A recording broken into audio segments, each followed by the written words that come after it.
Hello everyone, and welcome to How to Hack Wi-Fi Networks for Beginners. So my name is Jacob, and I'll be taking you through the duration of this course. So this is my first course with Udemy, and hopefully one of many. So the course outline. So we'll be going through Wi-Fi theory firstly. So it's important to understand the theory of how Wi-Fi works before attempting to exploit it. This will expand your general knowledge and assist in decision making while attempting to exploit Wi-Fi networks. We'll then move into setting up your VirtualBox and wireless card, as well as learning the basics of Kali Linux and some of the open source tools available to us. So take notes as you go. This is really important to do.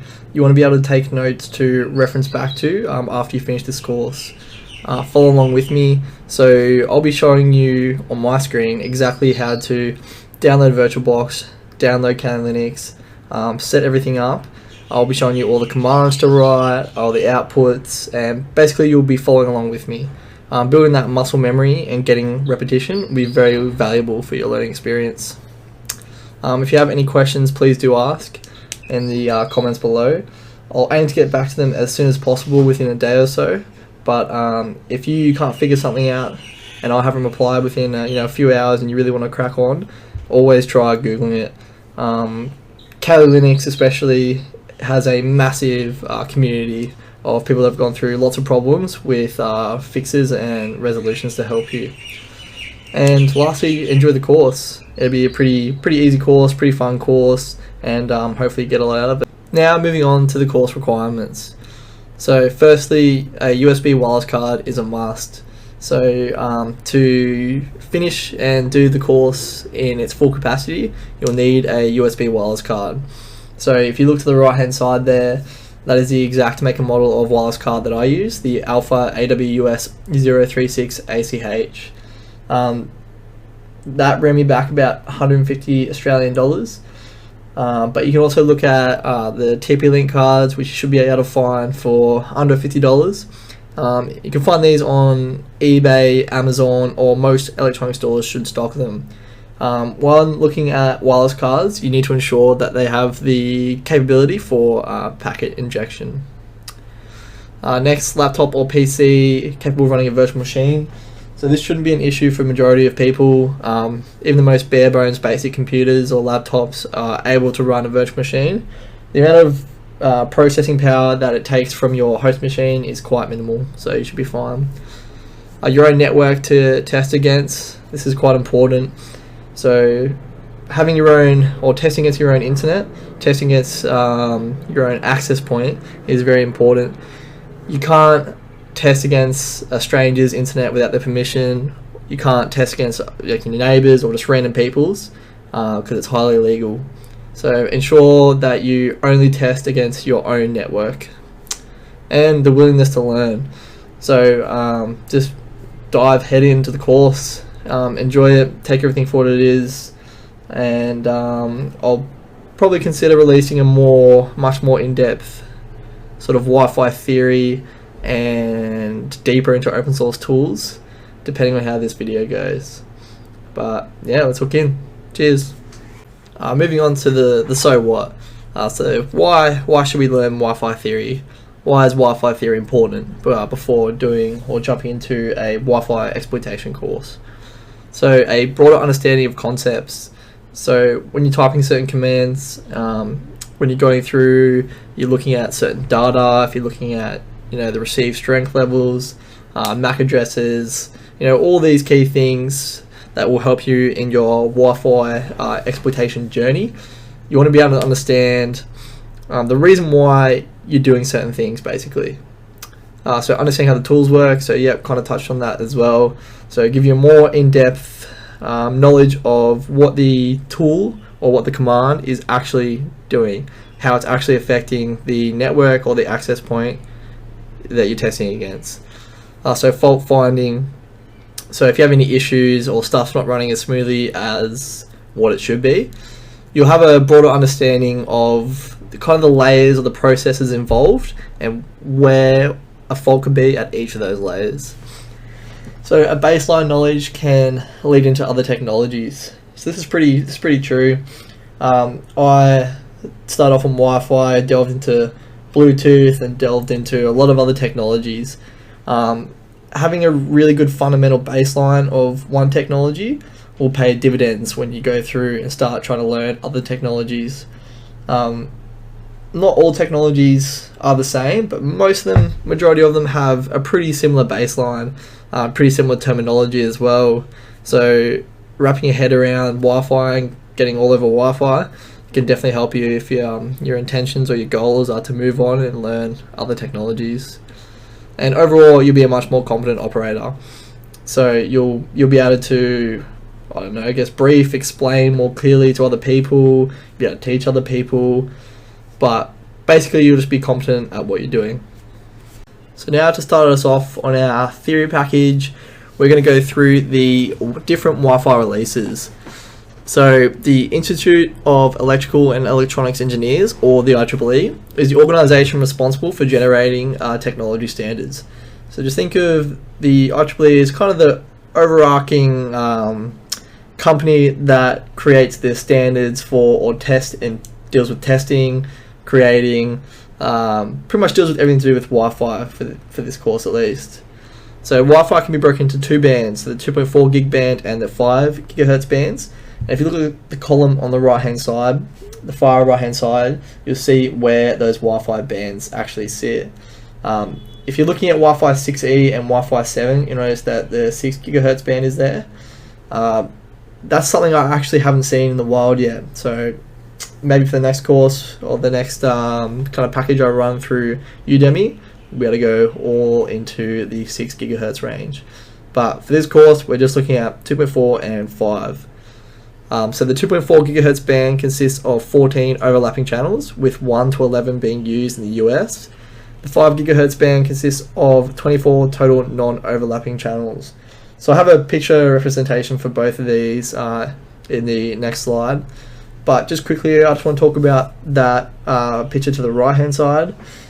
So you can see there Wi-Fi 0, 1, 2, 3 are unbranded common usage, not really used anymore. But you'll see Wi-Fi 4 8 to 11N uses 2.4 and 5.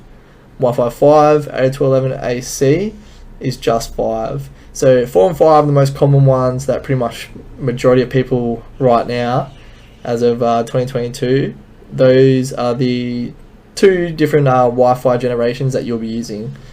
So Wi-Fi 6, 6E and 7 is, as I said, something I haven't seen yet in the wild. There are Wi-Fi 6 compatible access points out there, but as time goes on, Wi-Fi 6 will become the new norm, or maybe they'll just jump straight to Wi-Fi 7, I'm not too sure yet. But for now, we're just looking at 2.4 and the 5 gigahertz range. So here you can see the pictorial representation of the Wi-Fi channels I spoke about previously. So channels 1, 6 and 11 on the 2.4 gigahertz band are the most used channels due to no interference from other channels. So you can see when I was talking about the 1 to 11 are overlapping channels, you can see how each channel overlaps with each other. So for minimal interference between routers and access points in close proximity, usually you'll find they sit on 1, 6 and 11. That's not a hard standard. You'll find random ones on 2, 3 or 9, but for the most part 1, 6 and 11. And as you can see down the bottom for the 5 gigahertz channels, they have a bit of a different naming convention for the channels. So you can see they go up in increments of 4s for the first 4 there, and then it goes up to 149 increments of 4s from there. But they are non-overlapping. So if you take anything away from this, 2.4 overlapping, most channels use 1, 6 and 11, 5 gigahertz band, non-overlapping. So now onto the kind of overview of the general Wi-Fi theory. So we'll be talking about the Wi-Fi releases, the OSI model, the difference between bits and bytes, the role or the function, I guess, of packets, frames, and datagrams. We'll be talking about binary, decimal, and hexadecimal, the MAC address, authenticated versus associated, and just other common terminology. So while you're watching this, if you're not interested in learning the Wi-Fi theory, feel free to skip through this whole section. If you just want to hook in, or you already have a good understanding of Wi-Fi theory, just move straight into the third section where we start actually hooking into setting up the virtual box, Kali Linux, and going through the commands. Now onto a broad overview of Wi-Fi. So we'll be talking about what a router is, what it does, what a wireless access point, what that is, what it does. You'll commonly hear me refer to the wireless access point as just AP. Packets, polarization and antenna types, and radio wave propagation. So you can see on the left we have a router, and on the right we have an access point. So most people should have definitely seen what we have on the right hand side there. It's just your home internet. Usually 2, 4, maybe even more antennas if you're pretty crazy. But that is what gives you, or that's what connects you to your Wi-Fi. They might have stuff around as well, like in Australia you have the Telstra Nighthawks, which is like a 4G type home internet Wi-Fi connection, I guess. But for the most part, that's what's in your home on the right hand side. So a router is just a device that connects 2 or more networks. So it connects your home network to the internet. So the router is responsible for routing traffic between networks.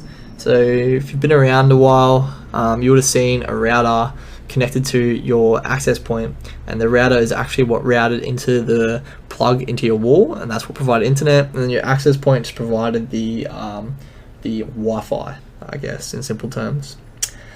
So an access point is just a wireless equivalent of a router. So most access points are wireless gateways, and they combine functionality of the access point, the router, the NAT, which is just the network address translator, the firewall, and a switch. So access points work directly with end users' wireless network interface cards to provide network access. So they may also play the role of a repeater, bridge, or a mesh network, just depending on what kind of setup you have or what kind of firmware they have. So if you think of like a mesh network, it's just a bunch of access points linked together. If you think of like a repeater, it's just repeating that Wi-Fi signal so you can achieve a greater distance on the on your Wi-Fi. And what else? So a good rule of thumb that I got told is, in a perfect, ideal, lovely RF environment, the planning distance for your Wi-Fi for the 2.4 GHz range is around 300 feet, and for the 5 GHz range around 150 feet. So that's obviously in an ideal world where there's nothing obscuring your Wi-Fi connection, but for most people, unless you live in a mansion, one router in a central location will be fine for internet. Now moving on to polarization and antenna types. So I've written a few notes of this one just because I didn't want to forget anything, so apologies in advance if I sound like a robot when I'm reading this out. So polarization refers to the orientation or angle of the antenna, so think of horizontal or vertical. In an ideal world, both the receive and transmit antenna should be polarized the same way for maximum efficiency. So if thinking about going back to this slide here, you'll see on the access point, the antennas are polarized vertically, so they're going straight up. So in an ideal environment, you have an antenna in your phone as well that connects to the Wi-Fi, so you'd want to have that vertical as well. Obviously we'll hold our phones in every direction possible and it still works. So it's just saying in an ideal environment you want them polarized in the same way. So now onto the types of antennas. So we have directional and omnidirectional. Omnidirectional pretty much describes itself, so it's what you typically find on all personal electronic devices, radios, access points, and many more. So the antennas I just showed you before on that last slide on the access point. So they're cylindrical in shape and propagate in every direction. So it's perfect for the everyday user who doesn't need to achieve communications over a long distance. So yeah, perfect around the house, perfect for pretty much everyday users. You won't really find yourself using a directional antenna. The only time you'll find a directional antenna is if you have a TV antenna on your roof. You'll see it looks like the third antenna from the left, which is a Yagi or directional antenna, and pointed to the same direction. So you'll see that if you look at all your neighbors, all the antennas will be pointed generally in the same direction. It's to achieve communications over long distances. So you can find them on cell towers as well. You find them on, I guess, repeater networks. They all have directional antennas. So it achieves the most amount of gain over a long distance and is usually in a fixed position. So a directional antenna can be particularly useful in Wi-Fi exploitation. So as you can save energy loss by pointing the antenna towards the target access point or user. So I did test this. I bought 2 directional antennas off eBay or Amazon or somewhere, I can't remember. I hooked them up to my Alpha card with some TNC adapters, which actually created quite a bit of loss because I had about 3 different adapters on there. And I was able to de-authenticate my own access point from about 100 meters away.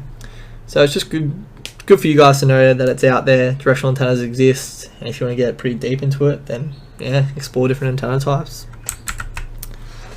So next we have radio wave propagation. So radio wave propagation is, I guess, a good way to describe it. So Wi-Fi uses radio waves to send information from one device to another. So pretty much from the access point to your phone. So radio and vice versa, back the other way. So radio propagation is the behavior of radio waves as they travel.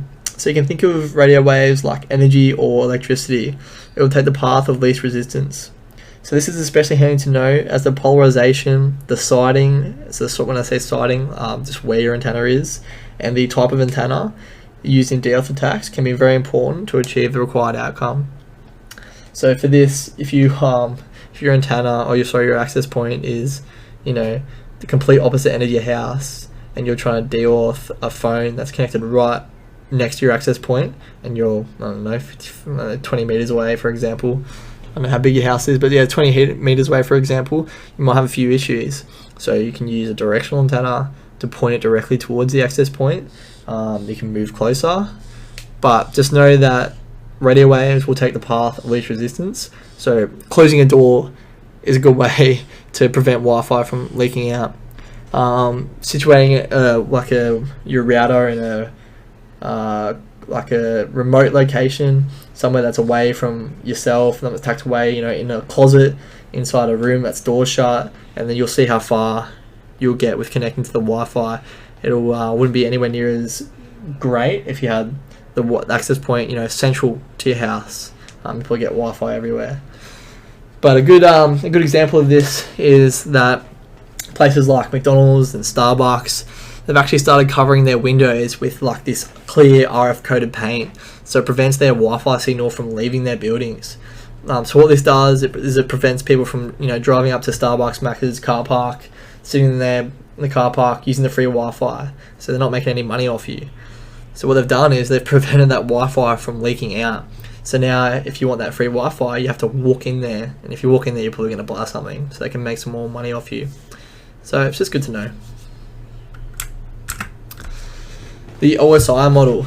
So the OSI model is a conceptual understanding of the networking process. It consists of 7 layers, the first being physical, so it goes bottom up. So we'll be focused on layer 1 to 3, so physical, data link, and network.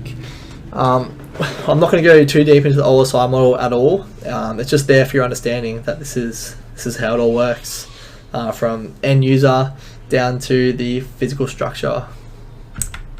Here I have a kind of a representation of myself and someone else as an end users. So it goes through all the steps of the OSI model down to physical, comes across and does the reverse back up to the other end user. So yeah, I'm not going to go too deep into it, just there for your understanding. So bits, bytes, packets, frames, and datagrams.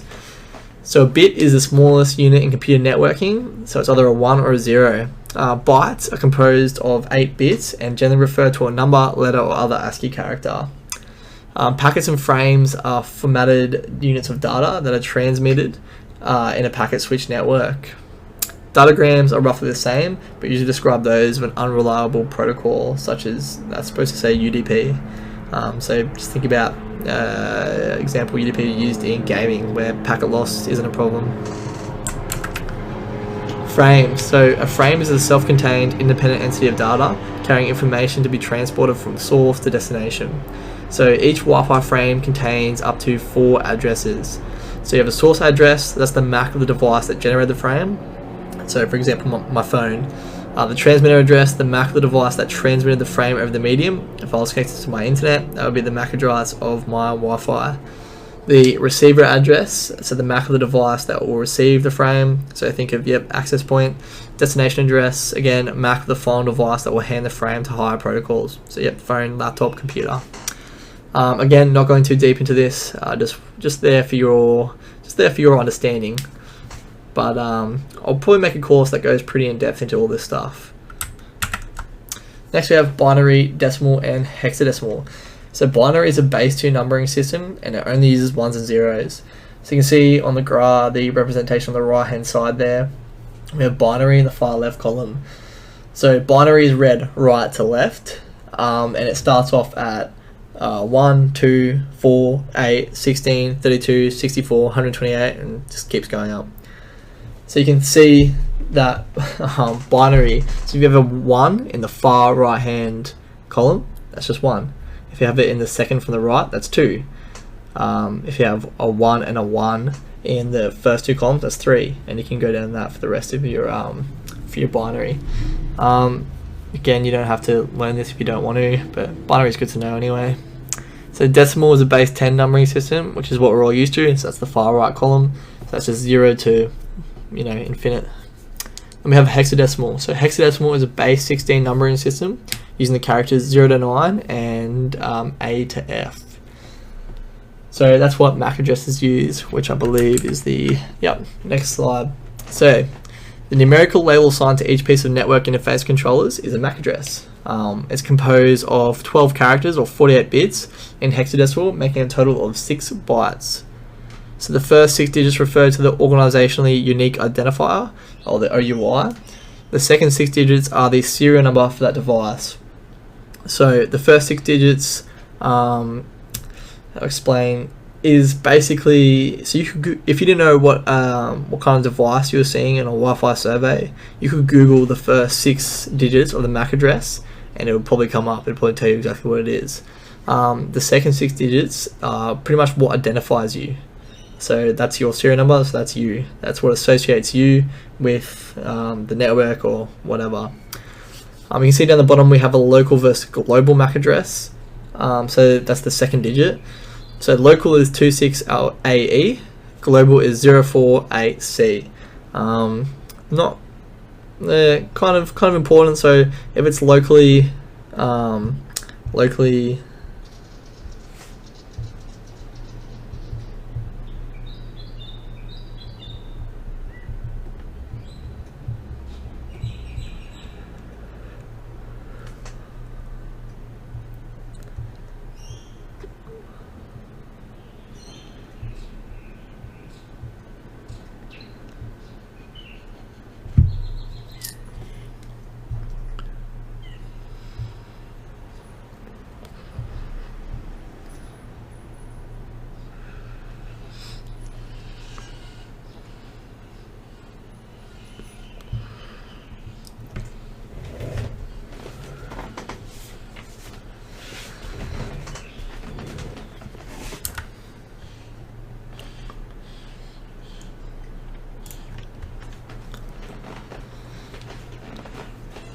So then we also have down the bottom a local versus global MAC address. So just know if the second digit is 26AE, it's locally generated. If it's got 048C, then it's globally generated.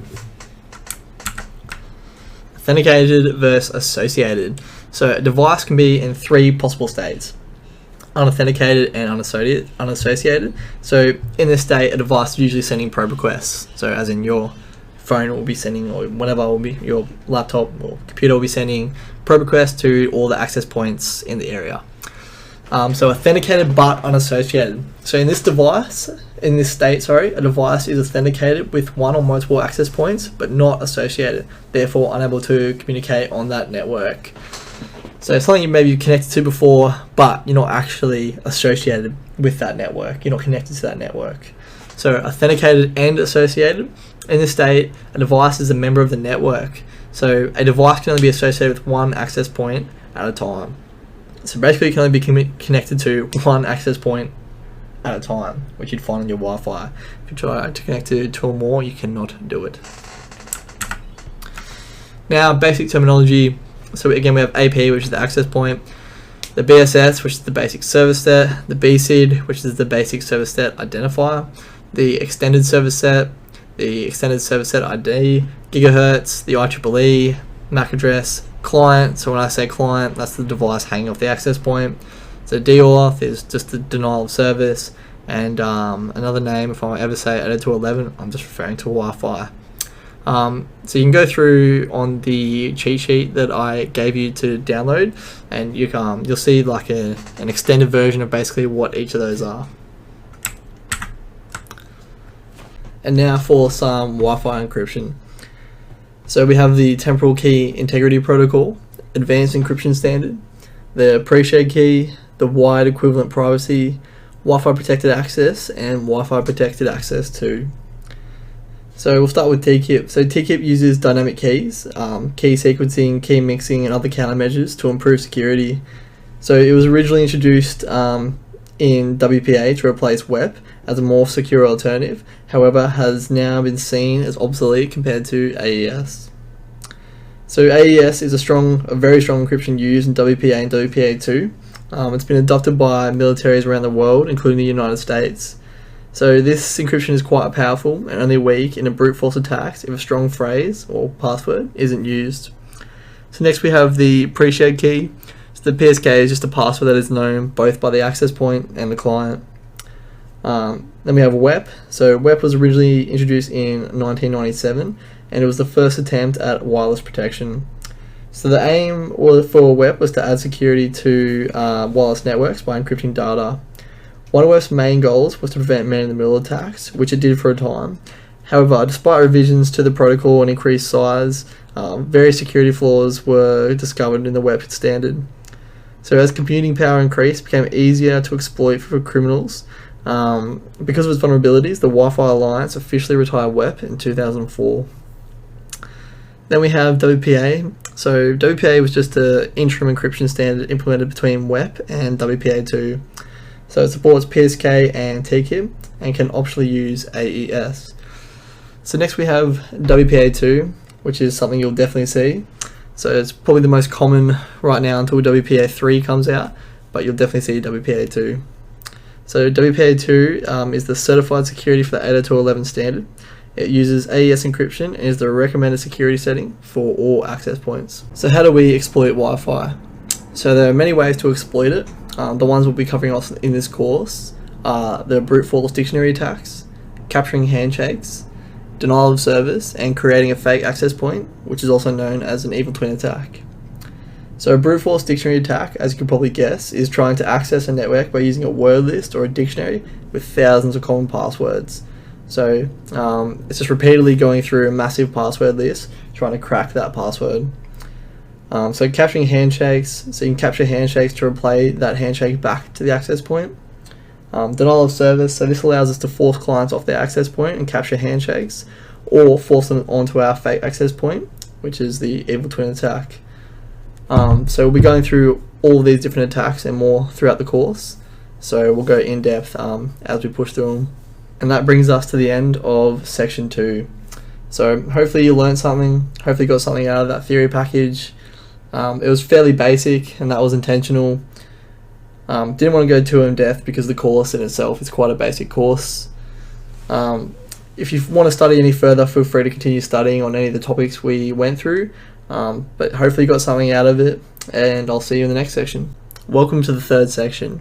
In this section we'll go through a brief overview of virtual machines, the same for Kali Linux. We'll also go through a step-by-step guide installing VirtualBox and Kali Linux, and basic Linux commands. So let's hook in.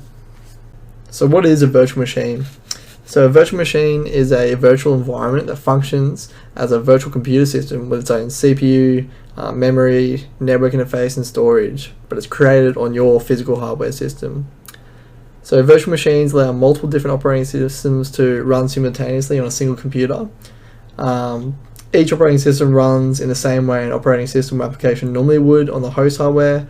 So the end user experience emulated within a virtual machine is usually, most of the time, nearly identical to a real-time OS running on a physical machine. So a virtual machine provides an environment that is isolated from the rest of the system. So whatever is running inside your virtual machine won't interfere with anything else running on your host machine. Because virtual machines are isolated, they're a great option for testing new applications or setting up a production environment, which is exactly what we're going to do today. Why Kali Linux? So Kali Linux is a Debian-based security distribution initially designed for penetration testing and network analysis. The operating system is absolutely free, and you can do it on a laptop computer and majority of smartphones. Kali Linux is a one-stop shop for penetration testers. It's like a giant retail store where you can find many different brands of the same items. It has something for everyone, whether they're a penetration tester, forensic expert, or just want to reverse what hackers can do. It's also heavily supported by the open source community and the vendor offensive security, which basically just means it's not going away anytime soon. So Kali requires low-end computer components to work perfectly, and installing Kali Linux on an operating system is extremely simple, which is what we're going to go into for the next video. Kali has some of the most magnificent features and highly customizable options, making it suitable for an ethical hacker beginner. So if you're a little familiar with Ubuntu, you can definitely start your hacking journey on Kali, but it doesn't really matter for us because you'll be following along with me for everything I do. So Kali is completely legal. It's used for professional work, including practicing penetration testing and hacking. So it's entirely legal to use Kali Linux for white hat hacking. However, if you're using it for illicit purposes, it is illegal because there is an enormous difference between white hat hacking and black hat hacking. So I explained it earlier on in some of the first videos that for all the stuff we do and all the testing we do, to ensure that it's on your own access point. Don't do it on anyone else's network. So firstly, we'll start by downloading our VirtualBox.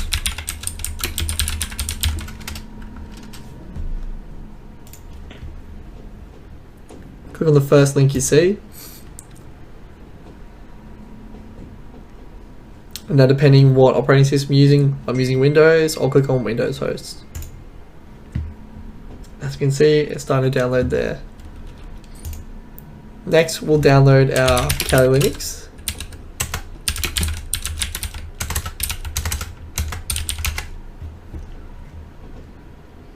So yep, first link again. We have a range of different options we can install here. The one we want to go for is virtual machines. And so because we are using VirtualBox, hit the download button here for VirtualBox.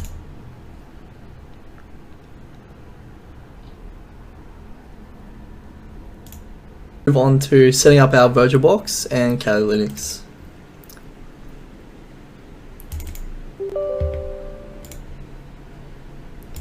So just going through the prompts and clicking yes for everything.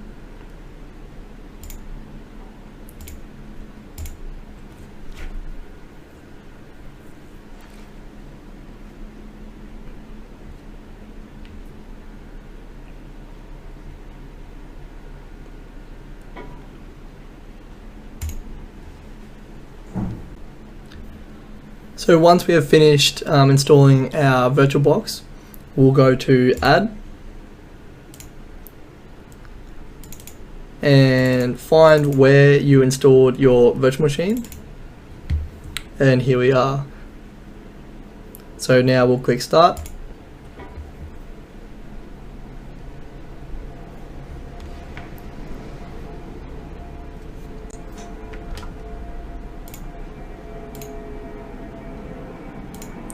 Progress through, so we'll just hit enter for this, so capture, and just wait for it to boot.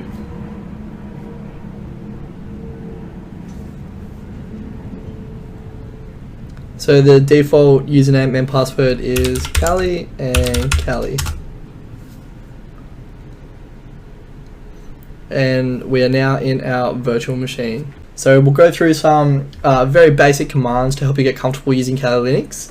So the first command being sudo. So sudo is probably the most popular command that you can use, or basic command that you can use in Kali Linux.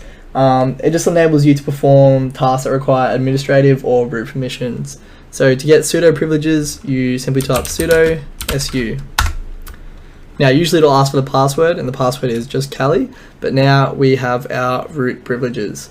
Another helpful command is ls. So ls shows you everything or every directory available to you from where you are. So we can see all we have there is Kali. So now we want to move to the Kali directory. We'll type cd and Kali. Now we can type ls again, and that gives us again all the paths we're able to take. So if we wanted to move forward into the downloads, for example, we'll type in cd downloads, and now we're in downloads. And we can type ls to see what's available to us, and there is nothing available to us because we haven't downloaded anything. To move back a directory, you can type cd followed by ... and then we're back in the home directory. You'll see that once you start typing commands, it'll auto pre-fill for you. So you can see it's pre-filled for me there. Instead of typing out the whole command, you can simply tap the right arrow, like I just did, and that'll enable you to move or to execute that command without typing it again. So let's move back. Another helpful command is pwd. So if you get lost, pwd will tell you the exact file path route that you're at. And finally, our last one is just clear. So clear will clear your screen. If you wish to exit root privileges for whatever reason, you can simply just type exit. So we'll pick up more commands. You get more comfortable using it with repetitions as we progress through the course. So if you're feeling overwhelmed or feeling like you won't remember any of these commands, that's completely fine. The rest of the course is all follow along with me, so you shouldn't have any dramas. Hello and welcome to section 4 of the course. So in this section, we'll be going through the commands and open source tools available to us to enable us to hack Wi-Fi networks. I guess you could say this section is, the guts of the course, so to speak. So to start us off with our first video, I'll be going through and I'll be showing you how to set up and enable your wireless card. So first thing you want to do is come to the terminal emulator. We'll enable our sudo privileges. So again, that password's Kali. The next thing we'll do is we'll go up to Firefox and we'll click on any one of these tabs here to ensure that the internet from our host machine is being shared to our virtual machine, which it is. So the next step, it could be very simple for you or it could be quite problematic. So we come up to devices, USB, and you should see your wireless card in here. So again, that's my wireless card there. So I know my wireless card is problematic and there's a workaround that I have to do, which was what I'll show you. But if not, you can give it a crack anyway. Simply click on that on your wireless card, come down into your terminal emulator and type the following command, iwconfig. So in here, you should see your wireless card underneath. So it'll be probably WLAN 0, WLAN 1, one of the two, with a bunch of information about it. So if you don't see it, this is the workaround that I have found for you. So we'll start off with, if you're using, the wireless card that I recommended in the start of the video. So we'll start off with the update. So you can simply type apt update.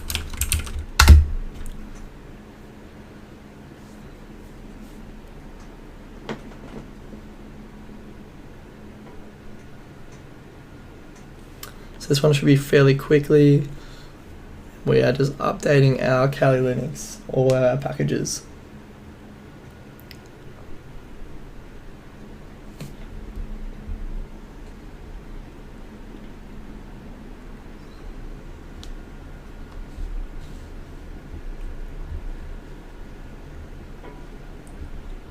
Sweet, so once that's done, the next command we'll be typing is apt upgrade. So continue, yes. So this one takes a little bit longer, so feel free to grab a coffee or just kind of chill out while this updates or upgrades, sorry. I'll fast forward this so we don't have to watch this go through.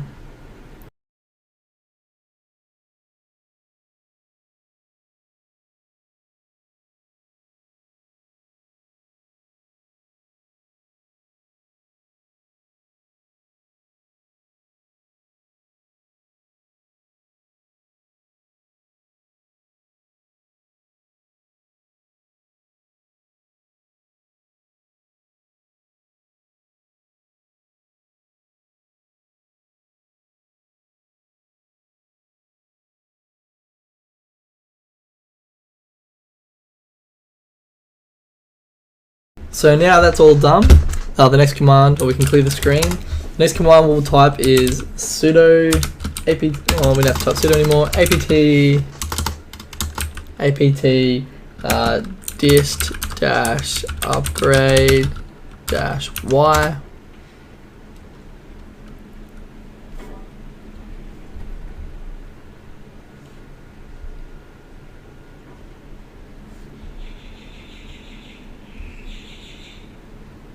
And that's done. We'll then type reboot now.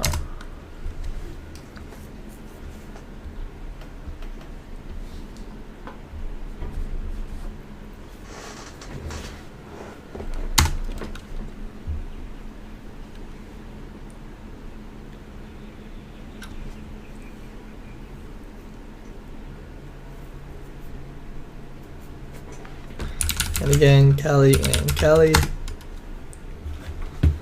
And we are back in.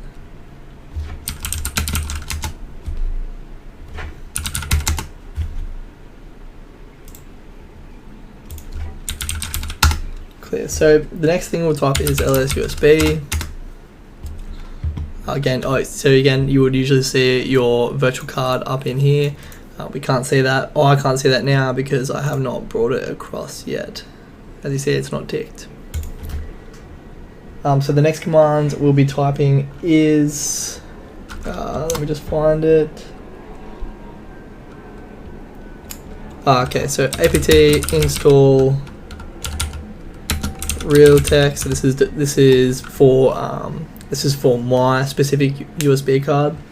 Realtek dash RTL 88 XXAU dash DKMS. Yes.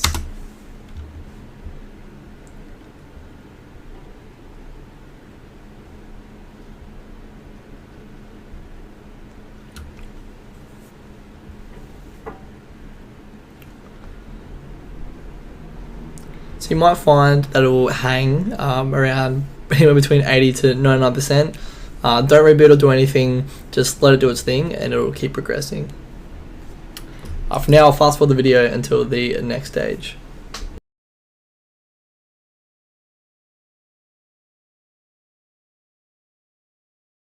So now that's all done and finished. The next command we'll type is apt install DKMS.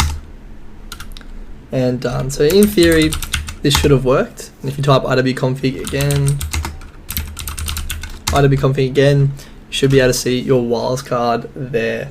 But with the wireless card that I'm using, the one I recommended, again I said it's problematic. So the next command we'll type is git clone https://github.com/aircrack-ng/RTL 8812AU.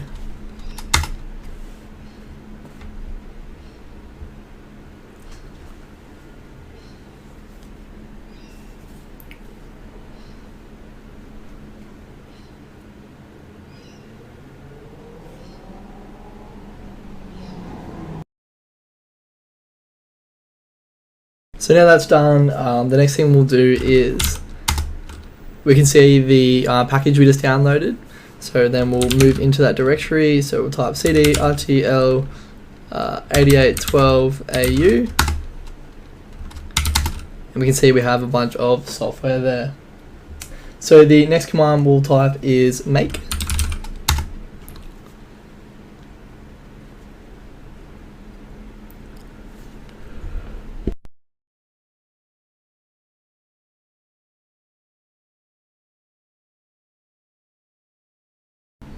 And now that's completed, the next command we'll type is make install. And that's done. So we'll clear the screen. So in theory now, it should be 100%. So we can type iwconfig, and you should see it there. So now I'll bring my wireless card across. So we click on devices, USB, and I'll click on my wireless network card.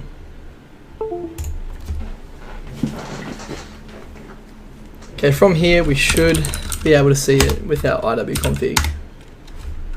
You can just keep trying.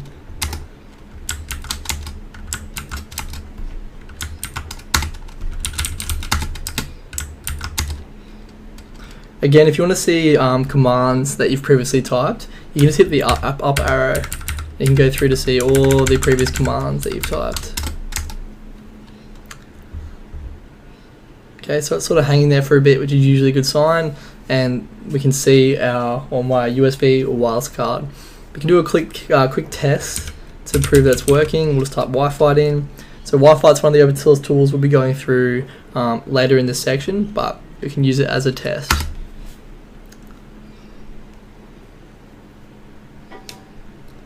Again, so now it's looking for Wi-Fi networks and it's found Wi-Fi networks. So Control C that, clear, and we now have our USB card up and running. So in this video, we'll be going on with enabling monitor mode for your wireless card, as well as a brief overview of the Aircrack suite of tools available to us. So again, we'll go into the terminal emulator, we'll enable our sudo privileges, and we'll check to see if our wireless card is up and running. You can see mine is there.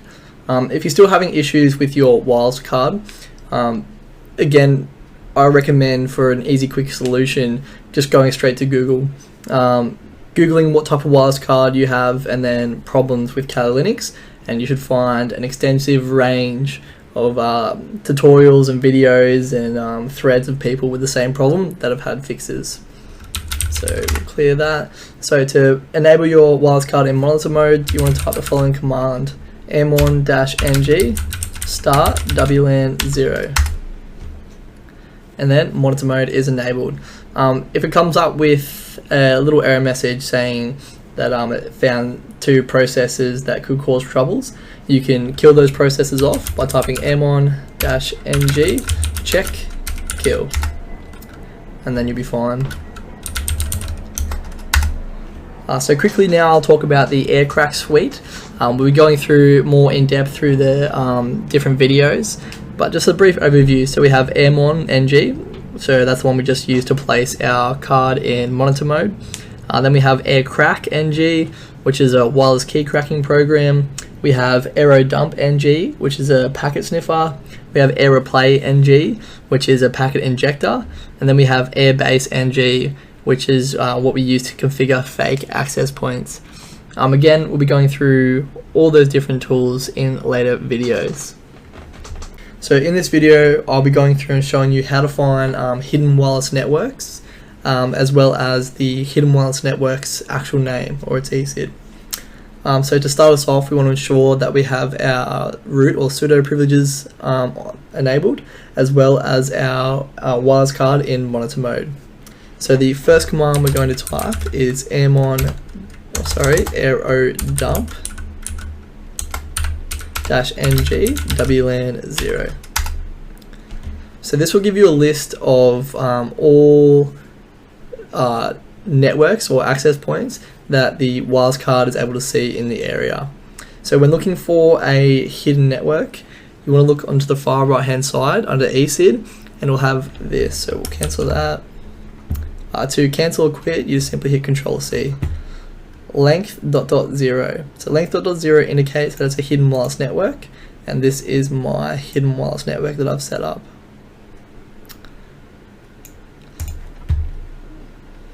Now, so one thing or two things we want to ensure we take down is the BSID or the MAC address and the channel that access point is sitting on. So now we want to go through, if you, for whatever reason, you want to figure out or find out what the actual name of the network is, you would come down and type the following command. So aerodump -ng tac C for the channel number. So our channel number that my wireless access point is on 6. So we type 6, followed by tac BSID, and the actual BSID. So you can, 2 ways to copy and paste in Linux. You can hit Control Shift C, or you can right click and hit copy selection. To paste, Control-Shift-V, WLAN 0. So what this does, it enables us to look to see if there are any clients hanging off that access point. So right now I haven't got any clients hanging off the access point, but if you want to figure out the ECID, or the actual name of the access point, you can sit here and monitor it and wait for a new client to connect, which could take hours, days, or even weeks. To do it quickly, if there are clients hanging off that access point, we can open up a new terminal and we'll enable our sudo privileges and we'll type the following command. So aeroplay -ng tac 0 20 tac A followed by the BCID and WLAN 0. So what this does is basically saying that we want to send 20 deauth frames to this access point. Enter. So now it'll go through and it'll send 20 deauth frames to that access point. So what this will do is it'll force a disconnect between the access point and the client if you're close enough or within range, and it'll force a reconnection. So once that reconnection occurs, under the ECID up here, you will have the name of the SSID. So I'll just cancel this and clear. For more information about the tools or the Aeroplay tool, you can simply type in aeroplay-ng tac help.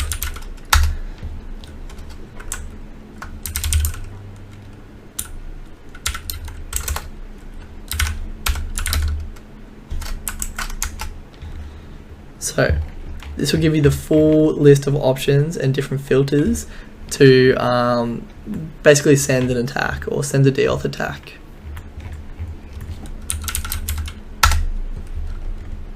Hello and welcome to the next video. So in this video we'll be going through and I'll be showing you how to perform a deauth or a denial of service attack. So a denial of service attack is an attack meant to shut down a system or a server, making it inaccessible to its intended users. So denial of service accomplishes this by flooding the target with traffic or sending information that triggers the network to bottle and slow down. So denial of service attacks cause the following problems: inaccessible services, interruption of network traffic, and connection interference. So basically what we're doing is we are flooding the router or the access point or the client with deauth packets or deauth frames, forcing it to disconnect. So we went through this in the previous video when we were attempting to find what the ECID was for the hidden wireless network. So we're going to pretty much do the exact same thing now, but this one is a little bit more directed or targeted. I don't know what reason you'd have to deauth an access point or network unless you're using it in conjunction with another intended use. So for deauthing, so the client reconnects and you can capture the handshake, for example. But we'll start off with the same command we used last time, which is airmon-ng aero dump -ng WLAN 0. So again, this gives you obviously all the access points that your wireless card's able to see. And we'll wait for, so I've got my network there at the bottom, so we're Control-C, and we'll type the same command again, so aerodump-ng tac C for channel 6, followed by the BCID WLAN 0. And again we can see the BCID and the access point here. So if you had your phone or anything else hanging off that access point or connected to that Wi-Fi, you'd be able to see it down here. So next we want to start by opening up a new terminal, and then we'll enable our sudo privileges, sudo su kali. So the reason you want to have another terminal window open opposed to just Control-Cing and then starting the deauth attack that way is you want to be able to see what kind of effect you're having on your access point. So in here you'll be able to see that the client will drop off. You'll also notice that whatever you have connected to your Wi-Fi will also drop off, whether that being your phone or your laptop or your computer. or anything. So this also stretches to having cameras as well, wireless cameras, which is why I would never recommend purchasing or using Wi-Fi cameras. This is also the same for your wireless or your smart home technology or your Internet of Things. So like wireless door cameras, front door cameras, anything that connects to the internet via Wi-Fi is susceptible to this attack. And it's a very simple attack to do. So we'll start by typing in the following command. So we'll go through and go airplay-ng. This time we'll go TAC 0 and 1000 for 1000 packets. TAC A followed by the MAC address and WLAN 0. So what this does now is it sends basically 1000 DAuth packets or DAuth frames to that access point. And what you should see straight away is that your phone or whatever you have connected to that Wi-Fi will disconnect. What you'll also notice in the window up here is you should see the client start to drop off. So this is why I would never recommend, for me personally, a wireless camera system for my house or business or anything like that, because of how simple this attack is to do.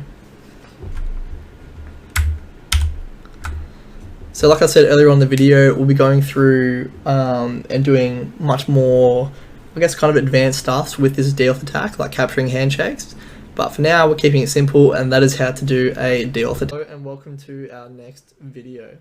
So in this video, I'll be showing you how to crack WPA or WPA2 encryption. It's a fairly simple method, but it's a very effective method at the same time. So to start us off with, we're going to need 2 terminal emulator screens. We want to ensure that we've set our wireless card into monitor mode and we've killed off any processes that could interfere with that. So to start us off, like how you start off mostly by doing, I guess, a survey or a general soak of the access points in the area, we're going to type the following command: aerodump-ng WLAN 0. Okay, from here I've already found my access point. So this D-Link DWR router is my access point that I'll be going after. So you can see here I'm using WPA2 encryption. I'm sitting on channel 5 and this is my BSID.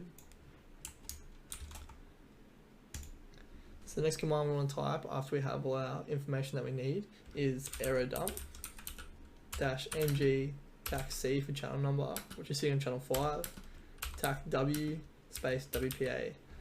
So the TAC W is the file name that will, the TAC W is the precursor for the name of the file name, which will hold the captured handshake. So we'll use that along with our word list to potentially and hopefully crack the password. So TAC BSID followed by the BSID of our access point and WLAN 0.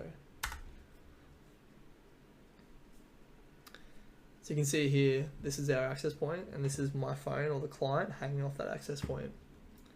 So a couple of things we want to make sure before we hook in. So you can see here, it's sitting on channel 5, which is good. And it's created the capture file like I was talking about before, WPA TAC03.cap, which we'll look for in a moment. Now, so this process of capturing the handshake is of cracking WPA is quite a little bit similar to how you'd crack WEP or WEP encryption.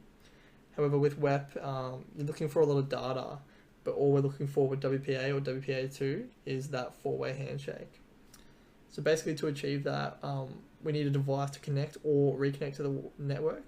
So to force this, we need to boot or deauth a user off and allow that user or that client, that's hanging off the access point, to reconnect, and hopefully we can capture that handshake. So now what we're going to do is we're going to come down into our other terminal window or another emulator window, and we're going to type the following command: aeroplay TAC-ng TAC 0 20 TAC A followed by the MAC address.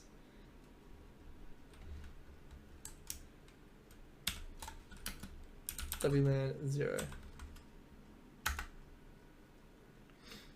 So as you can see, we're sending the deauth code now, which is going to my phone. and you can see we've already captured the handshake just up here. So we have WPA handshake. So that's exactly what we want. If we were failing and it wasn't working, just keep going through and keep trying to send deal codes to try and capture that handshake over and over and over and over again. Don't want to deal too long. As you can see, when we're doing 20 here, it's kind of the sweet spot. So you want to boot or force the boot to happen, and then you want to be able to have that client that's hanging off that access point to reconnect.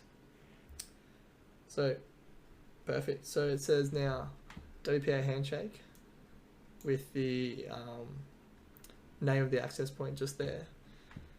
So now what we're going to do is we're going to see where we actually save that file. So what we want to go to is, you can minimize this for now. Go to home, because we're in the root, we're in Cali, just here. As we can see, we have the WPA tac03.cap file. So just a pre-disclaimer as well, we will need to word this like this. So the word list you can get off the internet. I'll show you how to make our own word list in a later video. But you can just download massive word list, which basically just looks like this. It has just all common passwords. So now we'll go back into our terminal emulator. And what we're going to do is we're going to look for the save file, which we've already done. And what we're going to do is we're going to enter the following command to, I guess, brute force the password with a word list and that captured file. So what we're going to do is we're just going to Control-C this, and we're going to type the following command. So Aircrack-ng tac-w, which is word list, like you saw before, WPA tac03.cap. So very important, so tac-w and the name of the word list, so I've just named mine word list, followed by the name of the cap file that we saved from up here. So as you can see here, WPA-03.cap, and enter. And then look, key found, password, and that is the password to the access point. So it's as simple as that. Obviously there'll be a lot more complicated passwords than just password out there, but the bigger your word list, the more chance you have of cracking that password. If you don't want to download a word list for whatever reason, feel free to, when you're in here, to just right click, create document, empty file, and then name whatever you want. So I can name mine, word list 2, create, and then you can start rattling off a bunch of different common passwords. Or if you just want to prove the method before you download one, you can just type in your own password and a bunch of other random characters, and basically that's it. So very simple, very effective method, but yeah, it works. And as you can see here, that is our password. Key found, password. Hello and welcome to the next video. So in this video I'll be showing you all the great things about Wi-Fi. So Wi-Fi is probably one of the most simplest and best open source tools that we can use. It's good for cracking passwords with WPA, WPA2, with WEP, using WPS pins. It's a very powerful tool, but obviously being an easy tool, it also has its limitations. It pretty much automates everything for you. You can sit back and relax while it runs in the background. So let's jump into it. So pretty much the only command you'll type is Wi-Fi. So you can see now it's going to go through and do a survey or a scan of all the access points that it can see. So going from left to right, we've got the number, which corresponds to each access point, which will become relevant in just a moment. You've got the SSID, or the name of the access point, what channel it's sitting on, its encryption type, the power that your wireless card's seeing it at, whether it's using WPS or not, and how many clients are hanging off that access point. So once you've found whatever access point you want to go after, you can simply hit Control-C to stop the scan.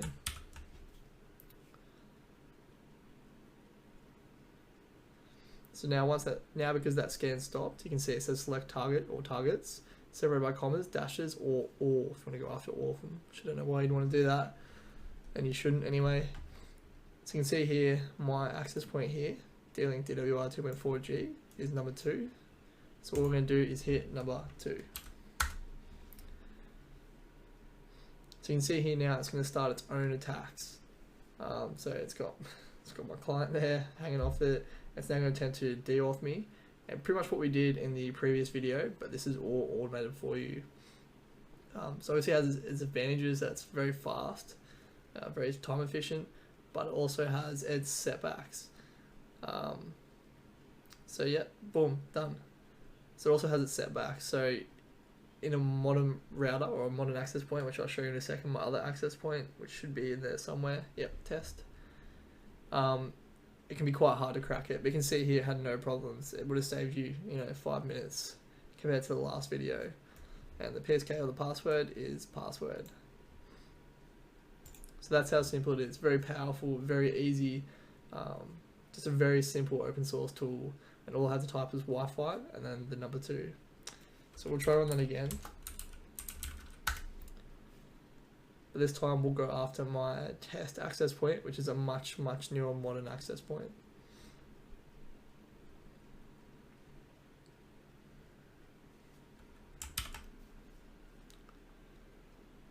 So you can see my test access point is sitting there on channel 10, which is now number 2. And we'll see how it does with this.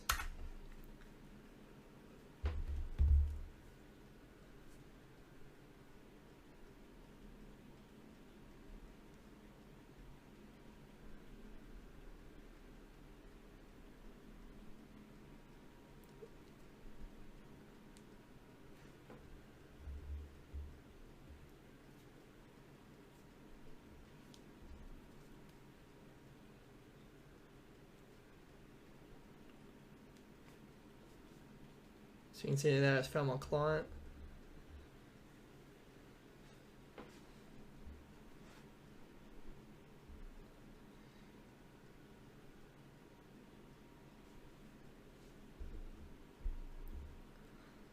I'll fast forward this video to see if it actually works or not, but you'll get the general gist of it.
So as we can see there, it timed out and was unable to capture and then crack the password for the most common or the newer access points that we have out there. So it goes to show that the open source tool is very powerful and it's very handy. And if you're going to try and go after something, it's worth giving it a crack in here first because you'll save yourself time. But sometimes you'll need further prosecution using the air dump or the Aircrack or the Airmon suite of tools. But yeah, it's basically what I want to show you for Wi-Fi. You can play around, feel free to explore with it, but it's probably the easiest tool or the easiest open source tool that we could use for cracking Wi-Fi passwords. Cheers. Hello and welcome to the next video. So in this video I'll be showing you another tool called Reaver. So Reaver is an open source tool that brute forces WPS pins in order to recover the WPA or WPA2 passphrases or passwords. So Reaver starts by running through a massive combination of pin numbers until it finds the correct one, and once it's found that one, it will display the password on the screen. So WPS, like we know, is an optional device configuration for access points, which can make it really easy to connect to. There is a caveat to this though, so most modern routers now have a timeout feature and can be very hard to attack. So this attack depends solely or entirely on how modern or how new the target access point is. So without further ado, let's crack into it. The first command I'm going to type is wash tac I WLAN 0.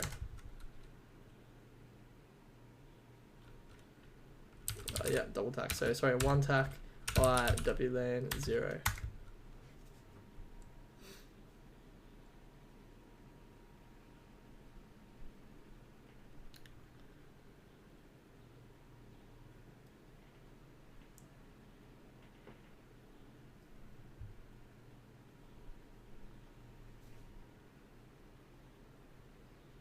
So the first one we're going to go with there is my Telstra Smart or Modern modem or access point.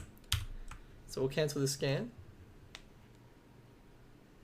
What we're looking for here again, like most of our other attacks, is the BSID and the channel number. So we can see there it has WPS 2.0, is it's not locked, and then you got the vendor and the ESID. So we'll wait for that scan to cancel. So I don't have an older version of WPS on one of my old access points that I'm using for these courses. So it's very unlikely that it'll work. What you're more likely to see is how it will time out. It'll actually tell you that it's timed out and it'll try again in a certain amount of time frame. But what you'll see with older access points and just older access points is you'll see that it won't actually time out. So you can keep hashing or you can keep brute forcing that attack pretty much up until you get the pin. It can take a little while, it can be very quickly, it just depends on how fast your virtual machine is.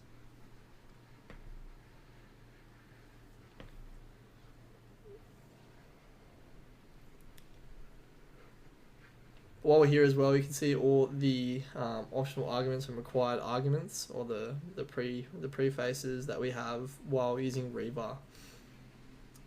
So we can see there the TAC I is the interface one. It's an interface to capture packets on, which is what we did for our access point just there. And then we have all of these other optional arguments. So you can choose to do just in the 2.4 range, the 5 range, depending on what channels, what probes, scan, survey, progress, help, and pretty much everything in there. So that'll tell you everything you need to know. The best way to get around, or if you're having troubles with any of these tools, is to simply type the tool and then tac help. It'll give you a massive help sort of display or dictionary of all the available arguments or the inputs that you can put into these open source tools. If you have trouble still, you can go to YouTube, you can go to Google. There'll be plenty of forums and threads on people that have had pretty much the exact same problem that you've had probably 10 years ago, or maybe even closer. But yep, so now that scan's done, what we're going to type in now is Reaver tac I WLAN 0 tac B followed by the BSID. So you can see that is the same BSID, followed by tac C for the channel number it's sitting on, which is sitting on channel 1, followed by VV TAC F.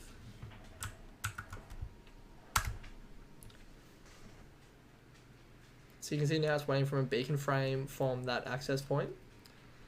So it's received the beacon frame. It's got the vendor and everything else there. So this is a more modern access point, so it'd be very interesting to see what the actual outcome is.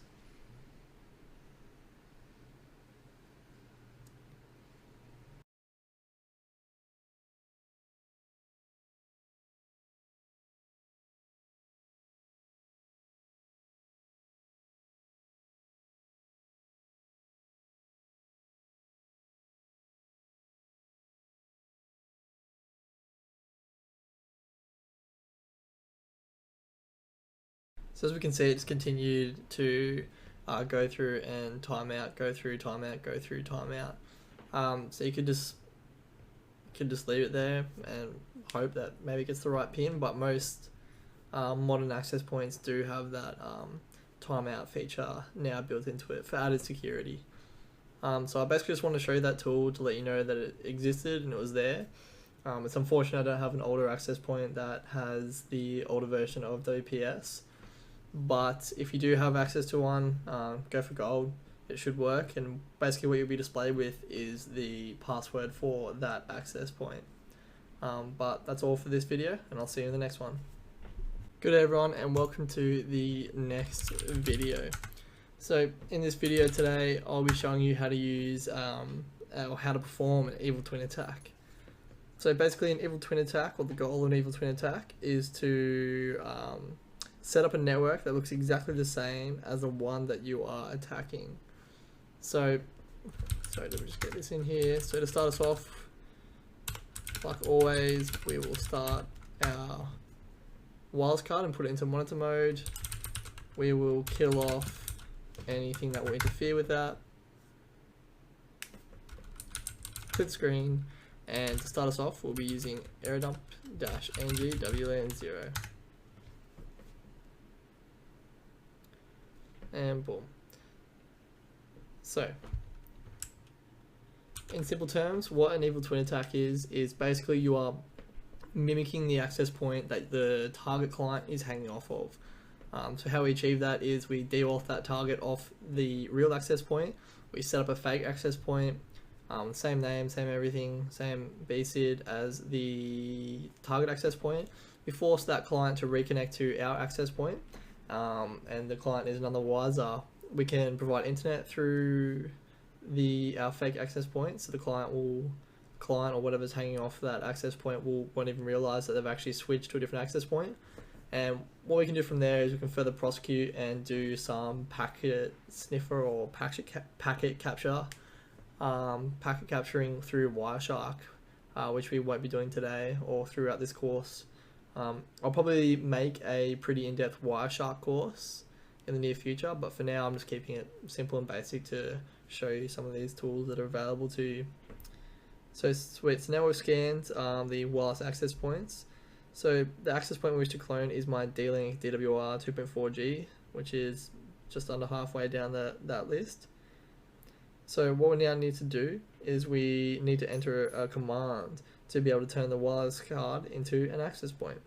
So what we're going to do is we'll open up a new terminal emulator, sudo su kali, and we are going to type the following command. So it's airbase-ng tac a, the BSID or the MAC address,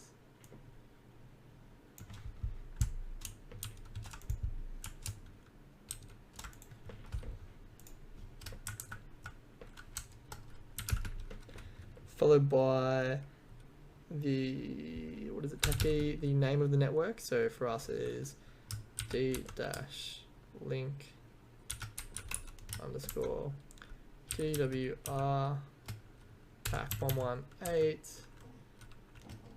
underscore 2.4G, followed by TAC C WLAN 0. Oh, and we've got the channel number. So the channel number that this is sitting on is 5.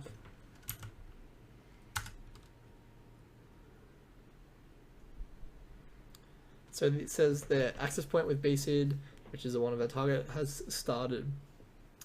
So now if I was to look on my phone, which I'll do, but unfortunately I can't show you the Wi-Fi networks available to me.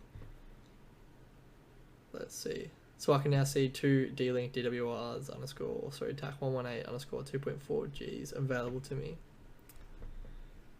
Okay, so now that we've got that up and running, the next step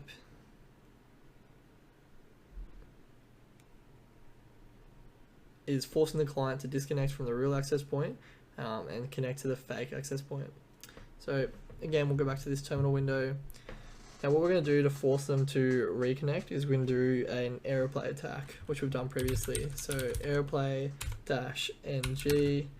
TAC 0 followed by another 0 for indefinitely, TAC A followed by the BSID, WLAN 0. Send deauth code. So now that's deauthing my phone connected to that access point.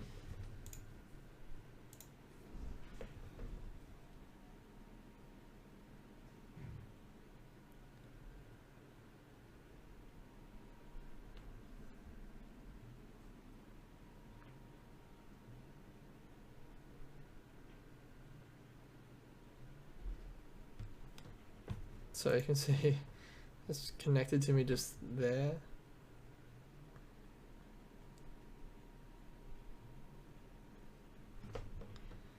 Nope, just connected to my other access point.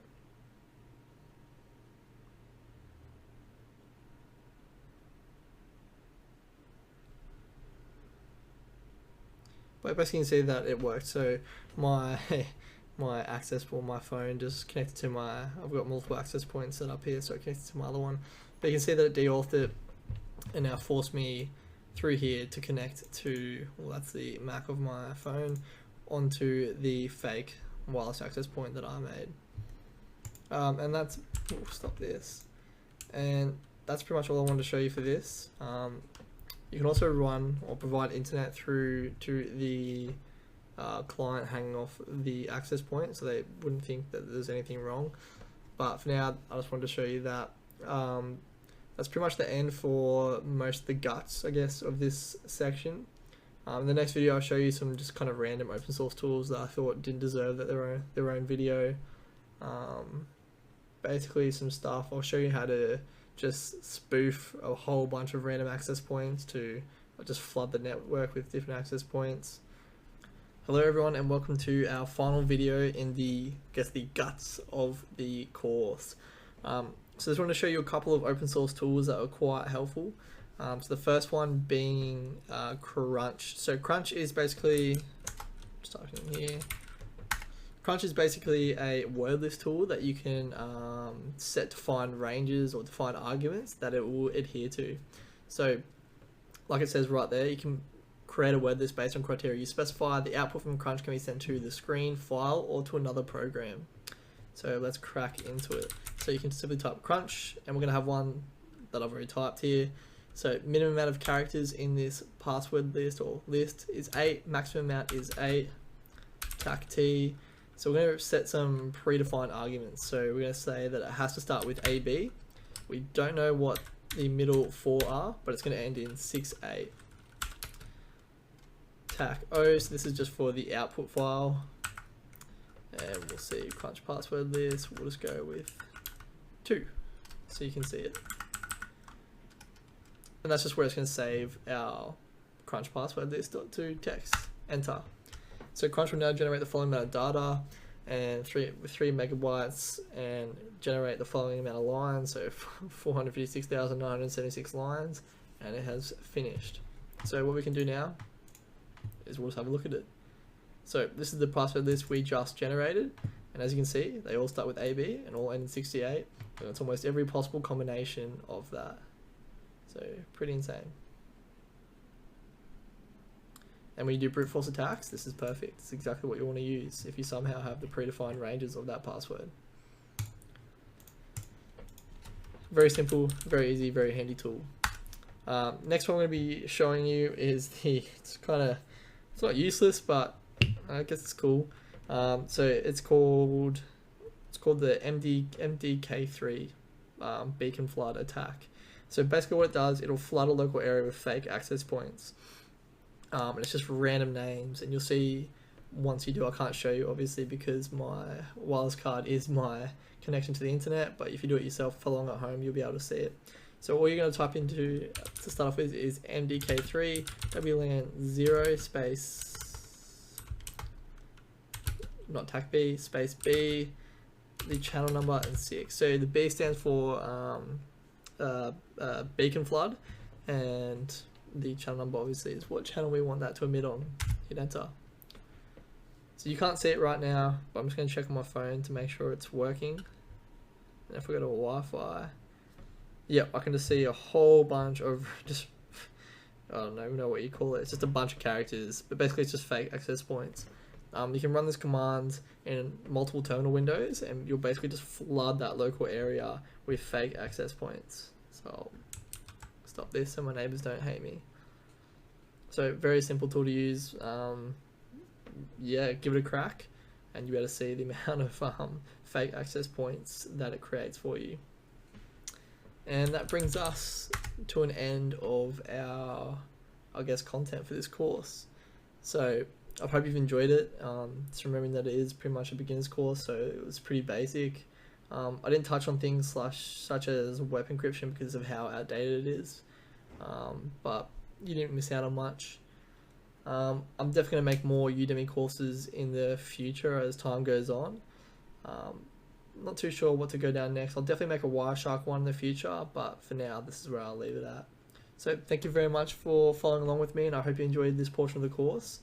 I'll see you in the next section for some goodbyes and some hot tips. Thank you very much. Hey guys, just want to say again quickly before this full course package finishes, thank you very much. I hope you've enjoyed this course. I hope you found it useful. I hope you got a lot out of it, especially if you're a beginner. It can be quite overwhelming stepping into the wireless penetration testing space. Hopefully you took lots of notes. I still find the best way to take notes is to type out kind of step by step what I actually did, as well as what each argument or each, like the TAC-Ts or the TAC-O, whenever you write, what it actually means, as well as little snippets or screenshots of your commands and the outputs that you got while you're in Kali Linux. It just helps refresh your brain if you don't touch it for a while and you come back to it. But yeah, feel free to come back to this course and ask any questions. I'll get back to you as soon as I can.